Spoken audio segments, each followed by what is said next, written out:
Don't live luxuriously on your husband's money. The comment from my mother-in-law Wendy freezes the atmosphere at the 60th birthday celebration I organized for my mom. In the midst of this, "All right, let's split the bill then," my usually calm mom says. Wendy looks stunned and lets out a confused, "Huh?" My name is Layla, and I'm 37 years old. I quit my full-time job when I got married 2 years ago and now work part-time while supporting my husband, Walker. Life was great until last month when we started living with Wendy. The reason? My father-in-law passed away. He died of cancer 3 months ago, leaving Wendy to live alone. Wendy felt scared and lonely living by herself, so we moved into Walker's family home. Before we got married, Walker had told me, "I'm an only child, so I'll have to take care of my parents. I want to be there for them, especially if they need caregiving." Wendy is a kind person, so I agreed to live with her in the future, even offering to help with caregiving. She never interfered in our marriage, and she was a great homemaker when my father-in-law was alive. I respected her and thought I was lucky to have such a good mother-in-law. So, we started living together earlier than planned, and I was looking forward to a happy life as a family of 3. But I never expected Wendy to turn out the way she did. A month into living together, we started to feel more comfortable around each other. "Hey Layla, I want to eat hamburgers for dinner tonight. Can you make some?" I often get dinner requests like this. "Sure, let's have hamburgers for dinner tonight." Some mothers-in-law apparently won't eat anything their daughters-in-law cook, but Wendy enjoys my cooking. She never complains about my cleaning or laundry either, making it easy for me to manage the household. "I'm really glad we're living together, Layla," she even says, making me feel fulfilled. It makes me happy to be praised by someone I respect. However, I sometimes wonder why Wendy doesn't do any housework. She praises me, but never lifts a finger herself. She leaves her dishes in the sink and doesn't even take her trash out. It's like living with a traditional dad. On top of that, if you eat sweets, leave the garbage on the spot. When I clean, I find crumbs everywhere, presumably from snacks Wendy has eaten. Wendy lives on the inheritance and survivor benefits from my late father-in-law. Walker gave all the inheritance to Wendy, saying, "My mom put up with my dad's whims all her life." I didn't quite understand, but it's not my place to get involved in their financial matters. As long as they're both okay with it, I thought it was fine. But when Wendy spends her days doing nothing, living off my late father-in-law's inheritance and survivor benefits, it starts to bother me. I wish she'd at least clean up after herself. She used to be so good at housework when my father-in-law was alive. Why has she become so careless now? Curious, I gently ask Wendy about it. "My husband was a very strict man, and I couldn't defy him. Now that he's gone, I'm finally free." It turns out my father-in-law was a henpecked husband, and Wendy felt she couldn't go against him. I remember how he used to sit still during meals, ordering Wendy around. Was that what it was? Now I understand what Walker meant. And I can't help but feel sorry for Wendy. I'll take care of the housework from now on, I decide, considering Wendy's feelings. But then, Wendy starts making more and more demands. "Can you take a day off from your part-time job today? I want you to drive me to my friend's place." I can't take a day off. I firmly decline. And then she says, "Is your pocket money that important to you?" "Excuse me?" I can't believe what I'm hearing. "Spending money." I work part-time for the family, not for pocket money. Considering we've just started living together and will continue to do so, I don't voice my complaints. "Hey, we're out of milk." can you go buy some now? I can't start my day without milk. Can't you see I'm about to leave for work? If you hurry, you won't be late. Hey Layla, my trash can is full. Take it out, and while you're at it, vacuum and mop my room. It's getting dirty. Wendy starts taking advantage of my willingness to do housework without complaining. This is too much. I gently tell Wendy what I can't do. I'm telling you to do it, so do it. Why can't you? She gets furious. I'm at my wit's end. And decide to consult Walker. Seriously? I'm sorry. Walker apologizes and immediately scolds Wendy. Mom, you should take care of yourself. Unlike Layla, who works part-time, you're home all day. But Wendy just brushes it off. Yeah, I get it. She clearly doesn't. I start to feel uneasy about this living arrangement. Walker seems to sense my feelings. I'll take care of Mom as much as I can. If there's anything I can do, just let me know. I feel relieved by Walker's words. And true to his word, Walker starts dealing with Wendy's whims. But Wendy isn't happy about it. Why is Walker doing this? Layla, as his wife, you should be the one doing these things. Walker is the breadwinner, and you're just a part-timer. You think it's okay to make a tired Walker do this? Come on, Layla, wash my dishes right now. At this, Walker is furious. Hey, Mom. Stop making Layla do everything.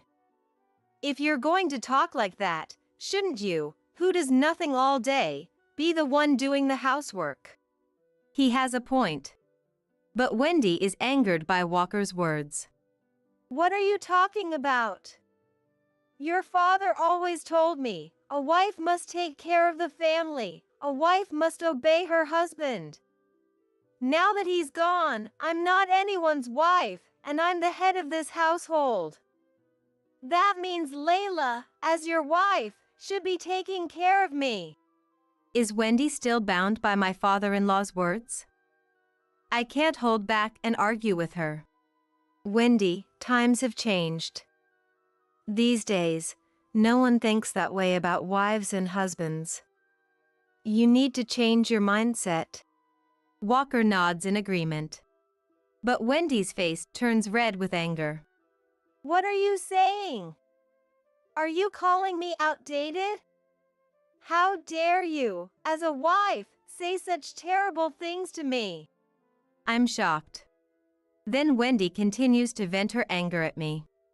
The only reason I taught you how to do housework was so you could do it all when we lived together. I agreed to live with you because I wanted an easier life after all the hardships I've endured. Even Walker is surprised by her revelation. Look, I get that you've had it tough, Mom, but it's not okay to treat Layla like a slave. And it's not okay to move in with us for such a selfish reason. Exactly. Wendy has no comeback. Enough! I'm disappointed that you're siding with her over your own mother. She storms off to her room and slams the door. Walker and I sigh. Layla, I'm really sorry. You don't want to live like this, do you? I nod slightly. Then comes a surprising suggestion. Should we stop living together? What? I never thought he'd suggest that. I didn't expect Mom to become so selfish after Dad passed away. But we can't keep living like this. Let's move. I'm happy to hear this. But moving now is a concern. In fact, my mom's 60th birthday celebration is just around the corner, and I'm the one organizing it. I've just bought an expensive gift for her, wanting to give something special back to the woman who raised me. Moving would be another big expense. When I mention this, Walker also looks troubled. Plus, we've just moved here, and Walker's savings have taken a hit. Moving now would be difficult. But we can't put up with Wendy anymore. We ponder what to do but can't find an answer. In the end, we put the moving idea on hold. And so, we continue to endure Wendy's whims and clashes. The stress is piling up, and we're both exhausted. In the midst of this, my mom's 60th birthday celebration is approaching. It's next month, huh?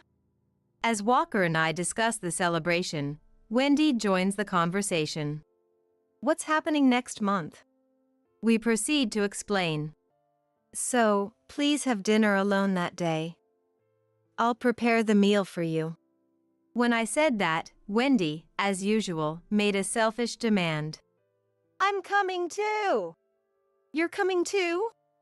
I couldn't understand why Wendy, who had only met my mom a few times, would say that. Walker seemed to feel the same and asked her, a bit annoyed. Hey, why would you come, Mom? It's for Layla's mom's 60th birthday celebration. Then came an incomprehensible reply. Well, I never got a 60th birthday celebration from Layla. So, you should celebrate me too. What? Neither of us could make sense of it. Wendy is 63, and when we first met, she was already past 60. Yet, she's demanding a celebration? Walker couldn't understand her logic either and kept arguing. This is ridiculous. But Wendy wouldn't budge, insisting. I'm going. Celebrate me too. So, they kept arguing. This was getting nowhere. Fine. If my mom agrees, then Wendy can come too. I called my mom. Would it be okay if Walker's mom also joins the 60th birthday celebration? My mom graciously said. Sure. Yay! Then I'm coming to the 60th birthday celebration. Ugh. This is turning into a hassle. Walker and I exchanged glances, both probably thinking the same thing. But we had no idea what was coming. Little did we know that Wendy's selfishness would escalate even more on this particular day. On the day of the 60th birthday celebration. We headed to my parents' house by train. Why are we taking the train, Layla? What happened to the car? I hate trains. My mom loves her alcohol. And the plan was for everyone to drink. That's why we couldn't drive. When I explained, Wendy looked displeased. Well, you could just abstain from drinking, Layla. I'll drink your share too. So get off the train now and go rent a car. I can't do that. My mom is looking forward to drinking with me, I said, refusing her demand. She kept grumbling. It's not like the train ride was that long. It's only about 20 minutes from our house to my parents'. Despite feeling embarrassed by her loud complaints on the train, Walker and I finally arrived at my parents' home. We were greeted by my mom, who then said hello to Wendy. Layla is always in your care. I hope she's not causing any trouble? Wendy laughed and responded in a way that was completely out of line. Ha ha ha. She's always a handful. She does the housework I've taught her, but she's so busy trying to make extra money that she sometimes doesn't listen. But hey, she's the wife Walker brought home. Walker immediately scolded Wendy. Mom! What are you saying? My mom and I were stunned. Ignoring that she wasn't even a family member, Wendy led the way into the house. You're having a hard time living with her, aren't you? My mom whispered this to me so Wendy couldn't hear. I could only respond with a wry smile. When we got to the living room, the catering we had ordered was already there. I had told my mom, You don't have to do any of the serving or cleaning. So Walker and I started setting the table. Why are you making Walker do this? You should do it yourself. I couldn't believe she would say something like that here, too. Walker was visibly frustrated, while my mom quietly observed. Wow, this looks delicious. I didn't expect to eat such a feast. I'm glad I came all this way for this 60th birthday celebration. She's a guest in someone else's home, yet she acts like this. Does she have no common sense? The celebration began with a toast. My own father passed away 4 years ago. Wendy used that as a topic to steer the conversation. Your husband passed away too, right? Isn't life great living off the inheritance and survivor's pension? I've been having a blast since my dad passed. I couldn't believe she could bring up such a topic so casually. I ate my meal with a strained face. Every time Wendy said something inappropriate, Walker would step in, saying, Stop it, Mom. He looked exhausted.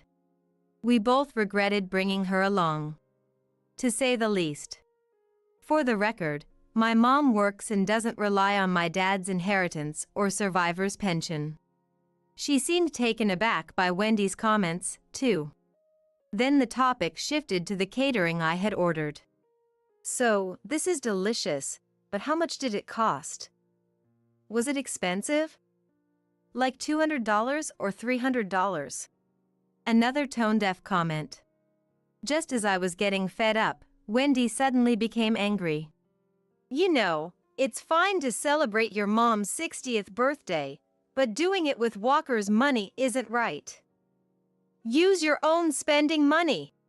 What is she talking about all of a sudden? I paid for this catering from my own part-time job earnings. But Wendy wouldn't listen. You can't possibly afford such an expensive meal on your measly salary. She even went as far as to say that. Don't be so cheeky, spending your husband's money like that. Why would she say such a thing during my mom's 60th birthday celebration? I deeply regret bringing Wendy along. I can't forgive her for creating this atmosphere. I was about to lose my patience and tell Wendy off when, at that moment. All right, let's go Dutch then. We'll split it 4 ways. How does that sound? It was my mom who spoke. What? Everyone was shocked.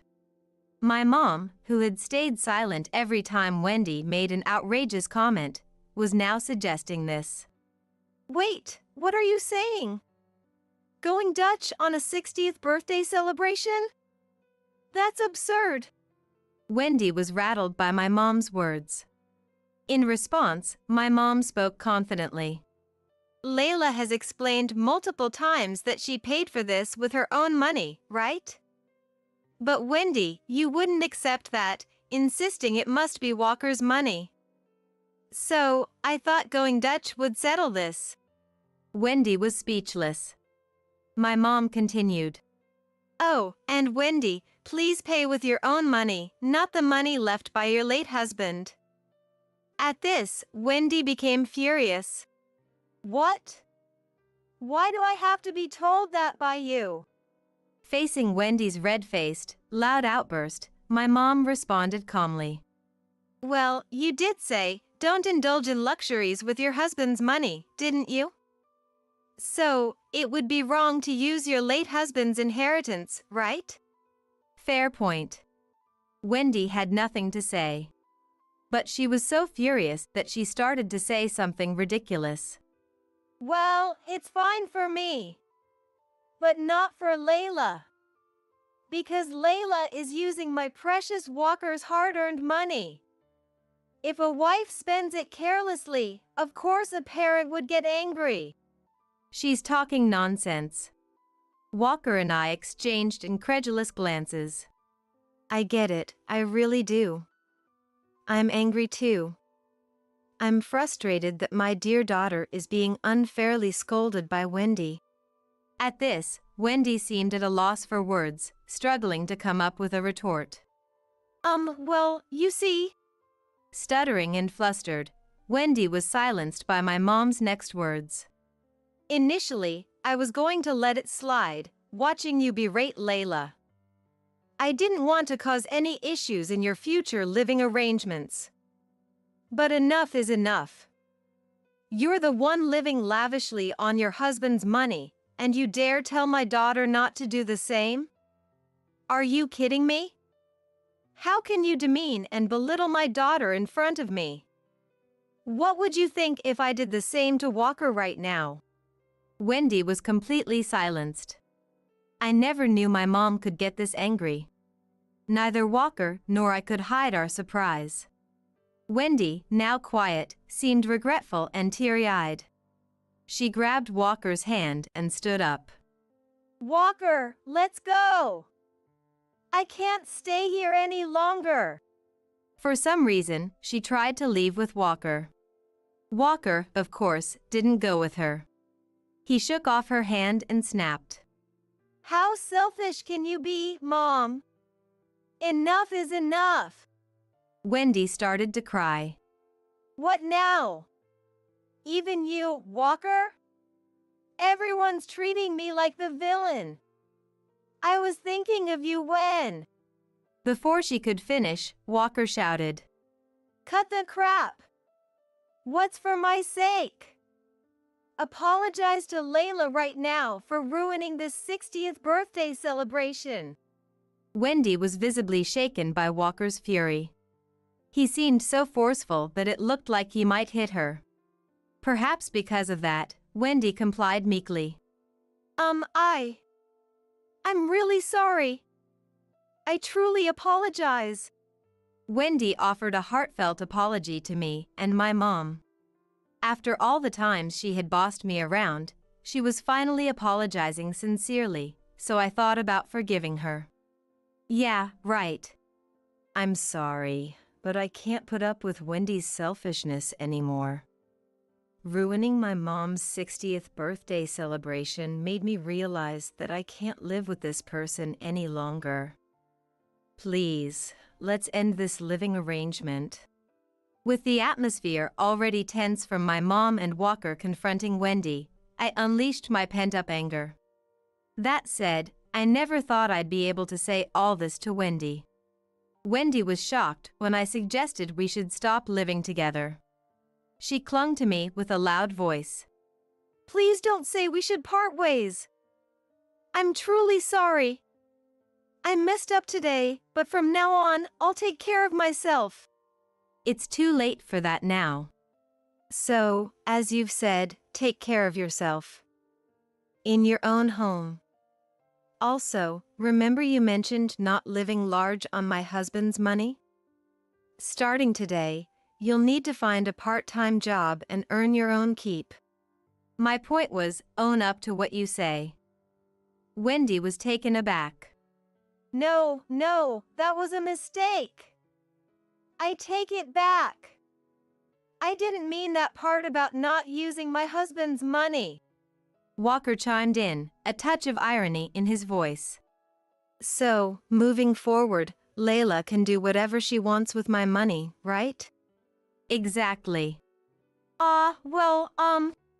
Wendy was at a loss for words. I was on the verge of bursting into laughter. Everyone blamed her, and she was clearly out of options. Walker didn't hesitate to lay it out straight. Stop depending on my dad's inheritance, Layla, and me. We'll separate our living arrangement, and Moem, you need to work. Wendy kept repeating. Impossible. Look, Dad's inheritance isn't endless. One day it'll run out. Can you live on just survivor benefits and your own pension? You're not actually planning on depending on my salary, are you? Wendy looked utterly confused. How about working part-time at a subsidiary of my company? Walker made a helpful suggestion. But Wendy kept hesitating, saying, But, no. Then I can't help you. We'll move out soon and cut off all contact. Considering recent events and today, I think it's fair. Wendy panicked at Walker's finality. Fine. I get it. I'll do it. Just don't cut me off. And that's how Wendy put an end to her freeloading life. So, the disastrous 60th birthday celebration came to an end. We all apologized to MOM and hurried home to start looking for a new place and packing. As soon as we found a new home, we moved. During this time, Wendy was noticeably more considerate, just like when we started living together. She even started helping with the chores. But that didn't mean we could continue living together. Wendy, please reconsider. I'd been saying no every time she asked, trying to make her reflect on her actions. It seemed Wendy was having regrets about her own behavior. Walker, my husband, had a proposal for her to work at his subsidiary company. If you slack off or are late, I'll hear about it. Plus, it's a subsidiary of the company where my son works. If you screw up, it'll reflect badly on me.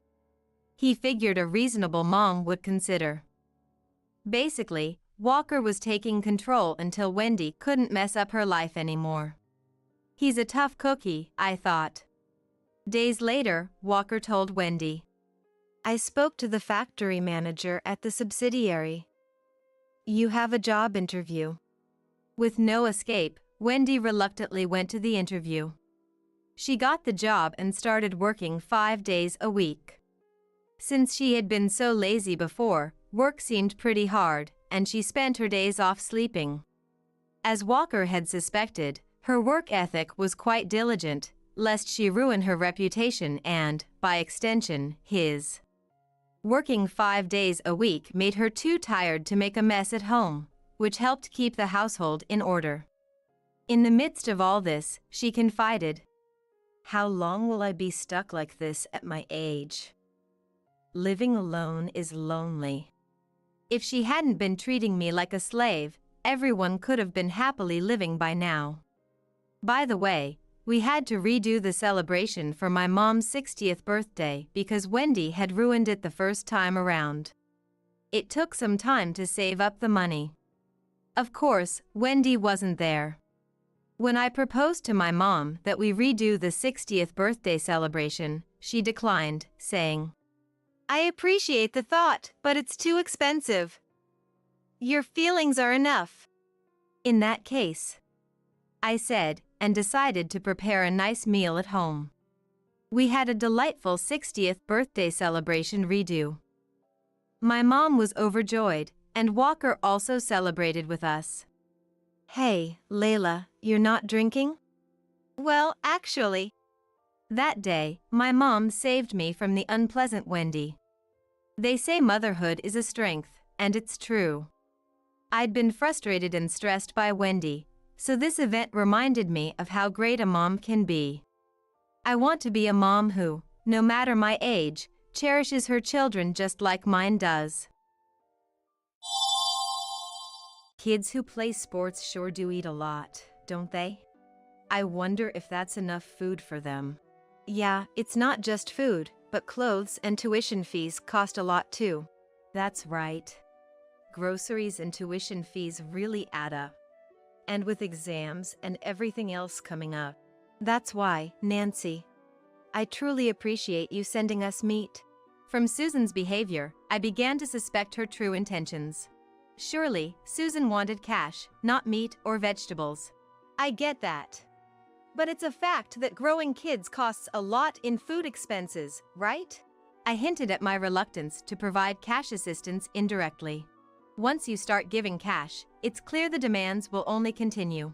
Nancy, while food is important, if we had cash, I think we could buy the kids things that would make them even happier. Susan continues to hint at a strong preference for cash. Understood. Let's do this then. We'll scale back on the meat and vegetables and find another way to support you. Trust Nancy to understand. Thank you. I look forward to our continued relationship. My name is Nancy, 67 years old. Ever since my husband passed away a few years ago, I've been enjoying a carefree life living alone. One thing I've consistently done every month is to send 20 pounds of local meat and seasonally harvested vegetables from my garden to Robert and his wife, who live in Boston. At the beginning of each month, I always call a courier to request delivery of the parcels. When the delivery truck stops in front of my house, and the familiar driver greets me cheerfully, I open the door to welcome him in. Thanks for your hard work in this heat. Please have some coffee before you go. As I offer a chilled coffee from the fridge, the driver smiles genuinely and says, "Thank you as always." Your grandchildren must be delighted. The eldest is playing basketball in elementary school. The middle one is good at studying, and the youngest likes baseball. I can't help but smile as I remember my growing grandchildren's happy faces. Though I haven't seen them in a while, just imagining them enjoying the meat and vegetables I send fills me with joy and makes me feel a bit younger. I feel like Robert could at least show me their faces once in a while, but with his managerial position at a large company, it's probably hard for him to find the time to come visit. The package should be delivered by noon tomorrow at the latest. The kids have probably grown so much since I last saw them. Oh, sorry. Please take care of the package. Without showing any concern for my melting smile, the driver left with a refreshing smile. The next evening, just as I returned from shopping, Susan called. Nancy? The package arrived a bit ago. Thank you as always. That's okay. I enjoy doing it. How are the kids? Is everyone healthy? I heard there's been a lot of sickness going around, so make sure you all take care. Since I don't see them often, I end up bombarding her with questions. I always talk too much and then remember to consider the listener's feelings. Oh, sorry. I was about to go on too long again. No, it's okay. On the other end of the phone, Susan answered in a flat voice. Susan hasn't been one to engage much in conversation since she first came to introduce herself before marrying Robert. It's not that she's gloomy, if anything, she prefers rather flashy clothes. But something's been bothering me. Every month after the package arrives, Susan always calls to thank me, but her voice seems to grow more subdued with each call. Maybe I'm overthinking it, but although she says thank you, it doesn't seem heartfelt, like there's no energy in her voice. Susan. We haven't seen each other in a while, but are you okay? You sound down, and I'm concerned. When I asked out of concern, Susan's voice tensed slightly as she said, That's not the case. We're doing just fine. Hearing that, I felt somewhat relieved. But it seemed like her will to continue the conversation was weak, and the next words didn't come easily. How are the kids doing? The oldest is playing basketball, right? Yes, he is. What about it? Susan's response, with a slightly cold tone, made me feel a bit sad. Still, it's probably not my place to worry. I don't send the meat and vegetables each month to be thanked. If it's just for my satisfaction, so be it. I'm just happy imagining the grandchildren enjoying them. Still, it would be nice if she could put a bit more joy into her voice. Doing sports means the kids eat a lot every day, doesn't it? I wonder if what they get is enough. Yeah, it's not just about food, but clothes and tuition fees also require a lot of money. I tried to lighten the mood with a joke, but Susan didn't laugh and responded seriously. I understand that all too well, having raised Robert. Groceries and tuition really do add up. And with exams and all coming up. That's why, Nancy. I truly appreciate the meat you send us, but... Susan seemed to want to expand on the conversation but hesitated to continue, as if finding it difficult to say more. From the way Susan spoke, I began to sense her true intentions. She probably wants cash instead of meat or vegetables. I'm well aware of that. But it's a fact that those growing kids rack up a significant food bill, right? I want to help with that. I indirectly expressed my reluctance to provide cash assistance. Once you start giving cash, it's clear that the demands will only continue. And unlike meat or vegetables, cash can be turned into anything. I want to see the joy on my grandchildren's faces in a tangible form. For that, I believe food is the most effective, not cash. Nancy. Food is important, of course, but with cash, I think we could buy the kids things that would make them much happier. Susan still hints at a strong preference for cash. Usually, Susan doesn't try to speak up much, but this time, she seemed unusually assertive. Understood. Let's do this then. We'll scale back on the meat and vegetables and find another way to support you. I avoided direct statements and subtly communicated a change in our support strategy. Susan, with a voice full of vigor, said, "Just as I expected from Nancy, thank you. I look forward to our continued relationship," and hung up. Upon reflection, Susan was right. The kids need more than just food. Tuition is a significant expense, and so are writing supplies and clothes. Even though Robert is in a managerial position at a large company, it might not be easy economically to raise growing children. With that thought, instead of financial support through meat and vegetables, I decided to buy and send textbooks, dictionaries, and sports shoes the children might like. A month later, I received another call from Susan. From her tone, low and lacking energy, I immediately sensed it wouldn't be a happy conversation. "Nancy, thank you for the gifts for the kids." Her words conveyed thanks, but it was clear her heart wasn't in it. There was no sense of joy or gratitude, but rather it felt almost like anger. "It's okay. But maybe it wasn't enough? I asked the store clerk for the most popular sneakers for kids these days and bought them, but didn't the kids like them?" The first thing that came to my mind was the disappointed faces of my grandchildren. "It's not like that at all. Why can't you understand?" Susan's voice was laden with emotion, and she made no attempt to hide her anger. But I couldn't understand why Susan was so angry with me. "Susan, what's wrong with you? Is there something you're unhappy about?" Susan took a deep breath over the phone and said, "Listen, Nancy. Don't make me say it over and over. I don't want food or goods, I strictly want cash. When you send those things, their use is already predetermined." Although I had vaguely suspected it, I hadn't expected her to state it so bluntly. I started to worry that there might be some financial troubles in Robert's household. Maybe Robert had made a significant mistake at work and was in a difficult position.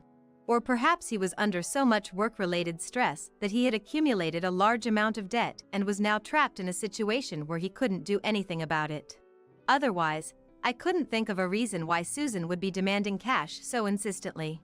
If he's a manager at a large corporation, it's hard to imagine them struggling financially under normal circumstances. "Are you in some kind of serious situation I don't know about? What does Robert say?" As soon as I mentioned Robert's name, Susan started talking faster on the other end. "Robert has nothing to do with this.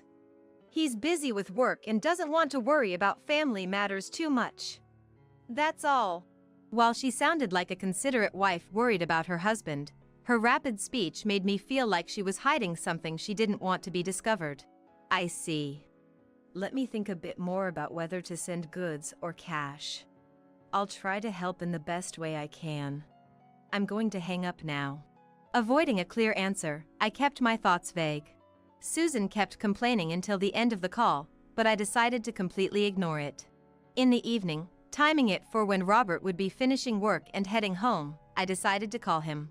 I usually don't call Robert because he's busy with work, but there was something I had to ask this time. Robert must have been surprised to receive an unexpected call from home, answering after just 3 rings. "What's up? It's rare for you to call. Is something wrong?" Robert skipped the greetings and immediately asked about my situation. He probably thought I had fallen ill and couldn't move. "I'm fine. The doctor even joked I'm good for another 50 years. But I have something important to talk to you about, Robert." After hearing I was fine, I could sense tension in Robert's voice over the phone. "Is everything okay with your job? Are you facing any troubles?" It took Robert a few seconds to respond, then he started laughing. "What's going on? Did someone call you saying I've done something bad? That's got to be a scam." Hearing Robert's words, I was relieved my worries were unfounded. At the same time, I felt my suspicions about Susan growing stronger. "Susan called, and she seemed to be struggling with money. But if your earnings are fine, there shouldn't be anything to worry about, right?" "Is that true? I had no idea. Susan hasn't talked to me about any of this." Robert was also confused, hearing about this from me for the first time.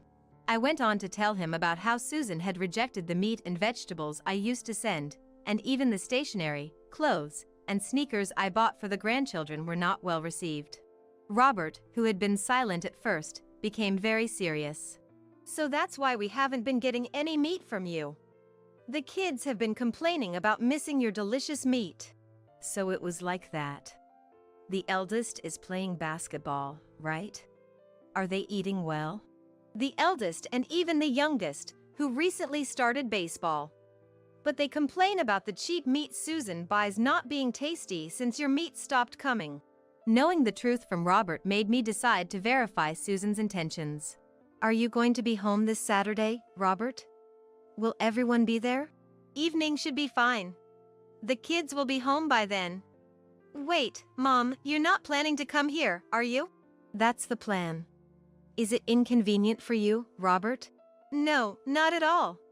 Yeah, maybe when the family's all together, we need to have a talk with Susan. Robert readily agreed with my suggestion.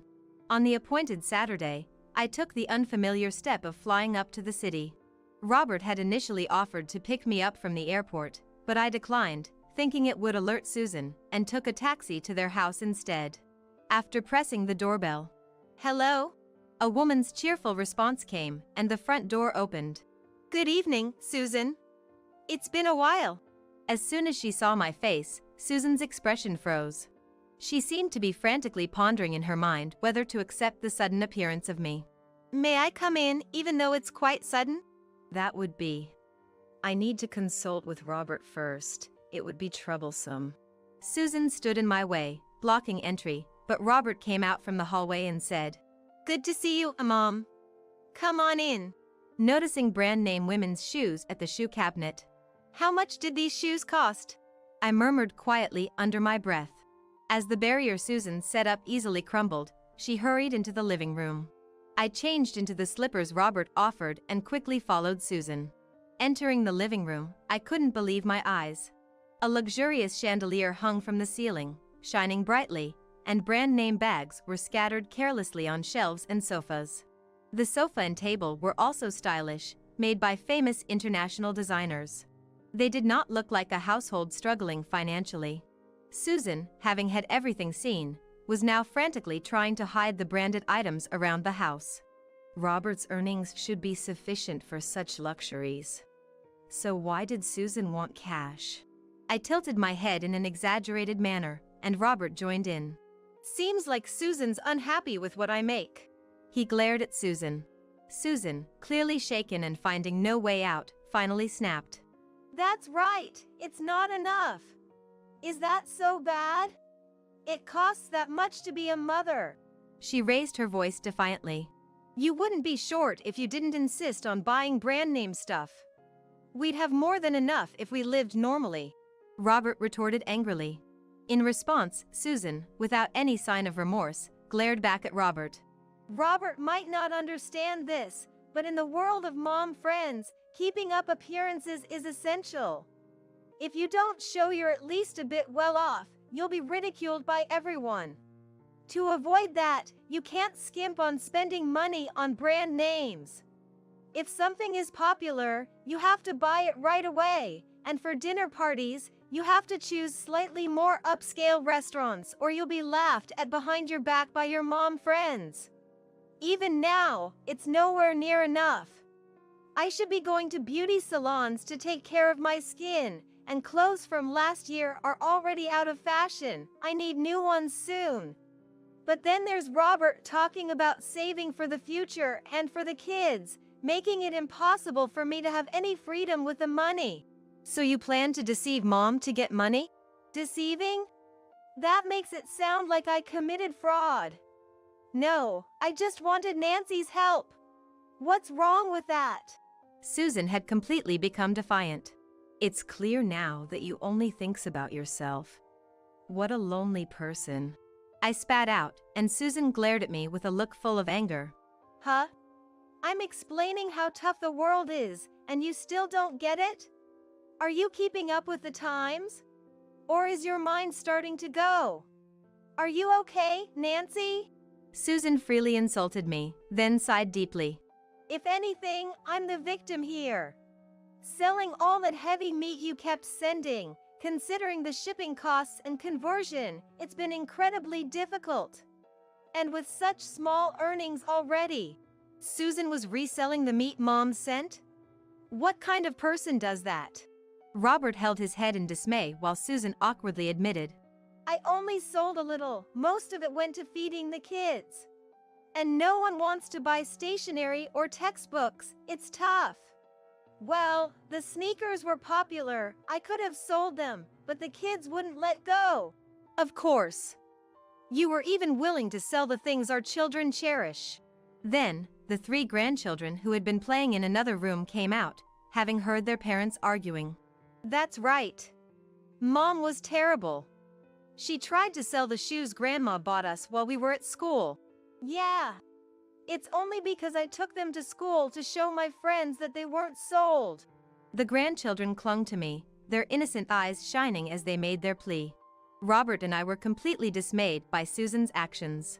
All this time, Mom has been helping with the kids' tuition. I said my salary was enough to get by, but she insisted on saving it for the kids' future. Susan has taken Mom's kindness for granted. I won't forgive you if you don't apologize to Mom. This was the first time I witnessed Robert expressing such raw anger. The fact he was doing it not for himself, but for me, warmed my heart. Ugh, I've had enough. Why should I have to apologize? Not being ridiculed by Mom friends is for the kids' benefit too. Why can't anyone understand that? Screaming, Susan started throwing any brand name bags scattered around at me and Robert. Robert protected me and the children, leading us out of the living room. It's come to this. There's only one set of people we can rely on now. Let's call them. Robert took out his mobile phone and made a call. It was clear from the conversation that he was calling Susan's parents. Yes, it would be a great help if you could come right now. We'll be waiting. I hadn't seen Susan's parents since the birth of their 3rd grandchild and never imagined a reunion under these circumstances. In less than 30 minutes, Susan's parents arrived, rushing over in a taxi. As Robert opened the door to greet them, they headed straight for the living room with heavy steps. Susan, with her face flushed red, was throwing anything she could grab and resting when tired before starting again. She seemed to have lost control, acting in despair. What on earth is Susan doing as an adult? Susan stopped her tantrum only when she heard her dad, Brian, yelling. After Robert and I explained the situation to Susan's parents, they seemed shocked at first but understood everything after seeing the state Susan was in and the brand name bags. Robert, Nancy, I'm so sorry for all the trouble our selfish Susan has caused. Susan's mom, Emily, deeply apologized, while Susan, tears in her eyes, bit her lip in frustration, feeling misunderstood by everyone. Why is everyone trying to stop me? I just wanted to buy what I wanted, just wanted to show off to my mom friends.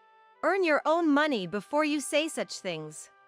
I won't allow you to trouble Robert and Nancy any further. Brian scolded Susan, and Emily followed. The responsibility for Susan's selfishness lies with us, her parents. We'll correct her vanity and wasteful habits. And she made a firm promise. Brian grabbed Susan by the scruff of her neck. We're taking you home to correct your twisted values. If that doesn't work, you can't complain if you end up divorced. Brian said this looking at Robert, who simply nodded in agreement. It seemed Robert's feelings for Susan had completely cooled, to the point where the idea of divorce did not provoke any resistance. Susan kept hurling insults at me and Robert until her parents took her away. Then, from somewhere, the sound of rumbling stomachs was heard. Turning around, the grandchildren were rubbing their bellies. Grandma, I'm hungry. Remembering that we hadn't had dinner yet, I rolled up my sleeves. Then, tonight Grandma will cook. I brought some vegetables with me. Opening the fridge, it was apparent Susan had been neglecting meals, with hardly any food inside. Still, using what was available, I managed to make 3 dishes with years of housewife experience. Wow, Grandma, you're like a magician. Seeing how the grandchildren enjoyed my cooking, I decided to move in and take Susan's place in this household. Robert had no objections, and the grandchildren were overjoyed. Yay! Having Grandma's cooking every day is the best, Michael said. While we were eating, I asked the grandchildren about what kind of mom Susan had been, and the answers were astonishing. Susan had been skimping on expenses for the grandchildren to save more money for herself. I wanted a new notebook, but Mom wouldn't buy it for me. I started playing baseball, but she wouldn't buy me a glove. The grandchildren had a lot of grievances against their self-serving mom. Robert stopped eating, put down his chopsticks, and apologized to his children. "I'm sorry. If I had realized, I wouldn't have allowed Mom's selfishness. I made you suffer." Dad, you don't have to apologize. It's all Mom's fault. The grandchildren's kindness towards their dad moved me, and I couldn't help but tear up. Grandma, are you crying? Not at all. Just something in my eye, I said, trying to brush it off. Later, under her parents' watch, Susan attempted one last act of defiance. "Tell Grandma and Dad to forgive me. If you don't help Mom, I'll make sure you're ambushed at school and suffer." She sent threatening emails to her children. Learning this, Robert was understandably furious. After discussing with his children, he decided, "I have decided to divorce Mom." What will you do? "We'll stay with Dad. We can't live with Mom like this." Besides, Grandma buys us everything we need and makes us lots of delicious food, so we don't need Mom. Thus, Robert and Susan officially divorced. Susan became widely known among her mom friends as the wife who was abandoned by her children and husband for her wastefulness. However, Susan's parents always cooperated with us gladly, and the grandchildren continued to open their hearts to them. They sometimes secretly visited to buy the grandchildren their favorite books without telling Susan. Meanwhile, Susan, now unable to show her face in public, covered her face with sunglasses and a mask, spending her days lurking around the elementary school her children attended. I'm their mom. What's the problem with waiting in front of the school? Susan retorted defiantly to the suspicious school staff, but upon learning this, Robert became furious again. How shameless can Susan be? Try pulling a stunt like stalking again. I'll report it to the police immediately. I've already informed the school to do the same. He was uncompromising. Don't do that. If I can't see the kids, how am I supposed to live from now on? Susan wailed, but it was her own fault for ending up in this situation. Fed up with Susan's persistent calls, Robert eventually blocked her number. I've been chosen as the captain for the next basketball tournament. Congratulations, that's wonderful. Then, Grandma must make a special lunchbox and go watch your game. I scored 100 on my next test. It's all thanks to the easy-to-understand textbook you bought me. Well, then, I must prepare a feast tonight. The grandchildren smiled broadly. Grandma, we love you. They hugged my waist. I hugged my 3 precious treasures tightly.